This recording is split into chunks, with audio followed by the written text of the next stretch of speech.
Peak Wealth Management proudly presents Finding True Wealth with certified financial planner Nick Hopwood and accredited investment fiduciary Jim Pilat. Nick and Jim believe by making simple, good financial decisions, you can retire with confidence. And now, let's turn it over to your hosts, Nick and Jim. Welcome everyone to episode 97 of the Retire with Confidence podcast. My name is Nick Hopwood. And I'm Jim Pilat. And today we're going to be talking about don't be a jerk. Makes sense, yeah. Should be a good one. But first, I've got my beet juice here. Yeah. Because, well, this won't be released for a couple weeks. Today's the first Monday after Thanksgiving. Oh, yeah. And I didn't even weigh myself. I just knew that I need a few days off of pounding the food. Yeah. So today's a juice day. And it turns out drought. I got a text from drought. And all the juices are like 40% off. So you got to sign up for that text. Too good to pass up. Well, yeah, that's right. I was getting ready for today's podcast and I just left, headed straight to the juice store. So, hey, also, Jim, want to talk about some case studies in each one of these podcasts going forward. So, one new client we got in November who came to us as a referral from one of our real estate partners. He was unhappy. I should say he and she were unhappy where they were. Yep. And what did we find out about risk? Yeah, that was really interesting. A lot of times you find out that people are not invested according to their risk tolerance. The client tested.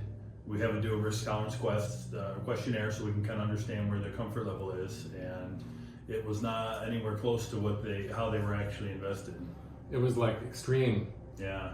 There was they were invested 100% equity, and they scored like a 40 on the risk quiz, right?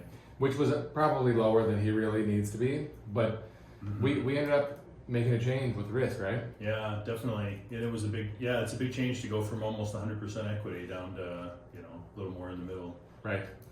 So another thing that they were complaining about with their existing setup was the lack of flexibility with the investment strategy. Right. They were talking about not wanting to invest in certain companies and wanting to have more of an ESG approach. We talked about that in an episode that was recently released. And we do have that flexibility, right? So we were able to offer that level of customization to their portfolio. Yeah, they were, similarly, where we like to use a lot of third-party strategists, they had also used third-party strategists where they were, but with no flexibility. They had certain stocks that they didn't want to own for, whatever the reasons were, right? Moral reasons or whatnot, and the other advisor did not have the ability to take that position out, whereas we can completely customize if need be. So that was cool. And finally, they were paying higher fees, above average fees, and a $100 a month retainer fee, right? Which was on top of the advisory fee, right? Which I don't agree with. Not at all. Yeah, a situation like that is usually rarely going to be to your benefit, right? If you're paying that kind of money for tax advice or whatever it is, as opposed to just finding a good CPA, we have good referral partners, and just going to them and having them knock out the taxes. And finally, no financial planning.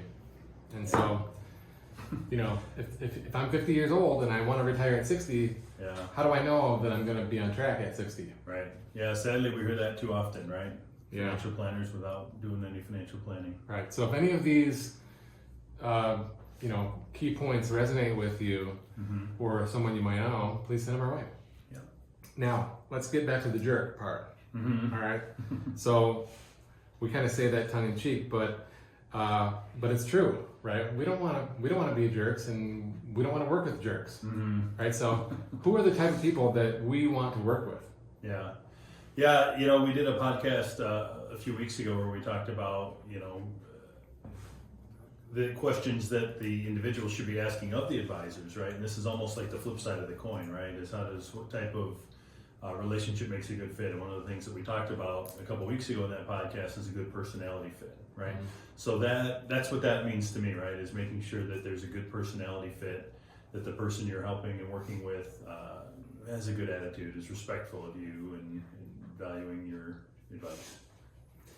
So personality, not being a jerk, right? Those are kind of go hand in hand.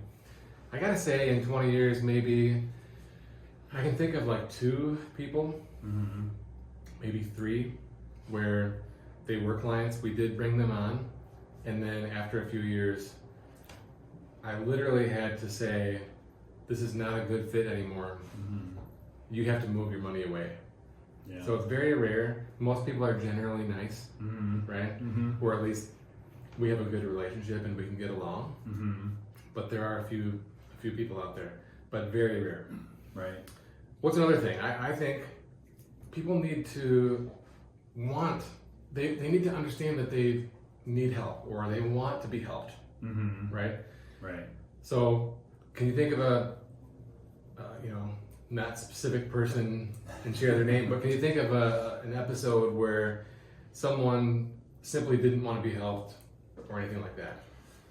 Yeah, I mean, I think there's times where, I guess what comes to my mind is people that feel like they know what should be happening, right? They got a good hot stock tip, right? Or they got some good inside information that makes them think, we don't do that. Yeah, bad word choice, right? Yeah. But their buddy at work told them, "Oh, you got to do this, you got to do that," right? And then we're constantly trying to advise against the guy at work that told them they should be doing this or that, right?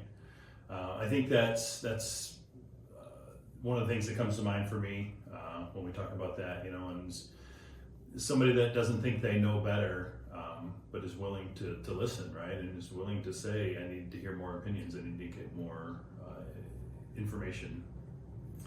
I tend to think of people that they want to work, like they think they want to work with us, but then they're not willing to delegate any of the planning or investing, right? So it's kind of like they're saying the right things, but then when it comes to actually taking action, they're not following the advice, or you're just not on the same page, right, with where we think that they need to be. Yeah, or why do you need to know that kind of comment, right? It's, hey, we need to do the plan. Let's talk about the mortgage. Let's talk about whatever else is going on. And they said, "Well, why do you need to know that? Why do you need to know my budget? Why do you need to know what my expenses are?" That reminds me of someone that we talked to just last month, and we said, "What is your income? Right? What is your net worth? What is your liquid net worth?" And the person said, "Well, I'm not filling that out." Like, well, then you can't work with us because we need to know these things for general recommendation purposes, but even more importantly, for the regulations, right? This is like FINRA, SEC regulations. You have to have this stuff on paper, for compliance purposes. So if you get that roadblock right on day one, it's probably a bad sign. Yeah, very true. So I think most of it all comes back to personality, though. And we want to work with people that we get along with. Yeah. Right. We want it to be a 10, 20-year relationship, and we want it to be built on mutual respect and trust and understanding. Right. And if you're hiding things, to your point, or if you are, a jerk, it's not going to work. Yeah, for sure. Yeah, the other thing that stands out to me a little bit is making sure that there's reasonable expectations. Every once in a while we have those clients that seem to find the best performing index, right? Whatever it is, whether it's the S&P or the international or the small caps, right? And why didn't we beat this, right? And wanting to know why you can't beat the best performing index every time, and letting that be a moving target even, right?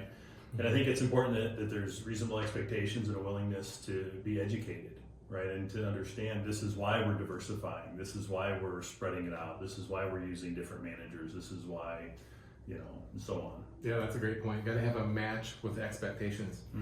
And finally, this is a question that I get often as a result of the podcast, because at the end we say, if you have a $500,000 portfolio, give us a call. Right. But we don't have a hard $500,000 minimum. We're putting that out into the universe, right? But it's not a hard line, okay? We will work with people that have less, okay? We have a hard time turning people away. We think that if you need help, we want to help. especially if you check all the other boxes we just talked about. If you Yeah. are genuinely wanting help and genuinely wanting to make good decisions to set up a good financial future, especially if you're young, right, and you have a long time horizon, I think we're definitely willing to look beyond that to find that a good fit. Last one that I just thought of. What about the person who calls and wants to trade stocks and buy the hot electric vehicle stocks and the battery power stocks and the penny stocks? Right. Is that a good fit? That does not tend to be a good fit. It's hard to justify some of those purchases into a good sound financial plan. So what's the solution then? Sometimes people have the need to scratch the itch, right? They want to make the trades, and I think it's okay that they have like a trading account, right, or a fun account, right? Whether they just kind of do it on their own through a TD Ameritrade retail account or something, where you can put a small portion of your net worth in there and just use that as your fun money, your trading account. I think that's a perfect solution. Mm-hmm. So on that note, if you have $500,000 in your portfolio and you need some help and you want to delegate some financial planning and delegate some investment management, and have a coach in your corner who's going to help hold you accountable, consider working with us. You can learn more at peakwm.com. And we'll see you next time for episode 98. You've been listening to certified financial planner Nick Hopwood and accredited investment fiduciary Jim Pilat on the Finding True Wealth podcast, sponsored by Peak Wealth Management. You can learn more about Peak Wealth Management by visiting peakwm.com or follow on Twitter at nhopwood1.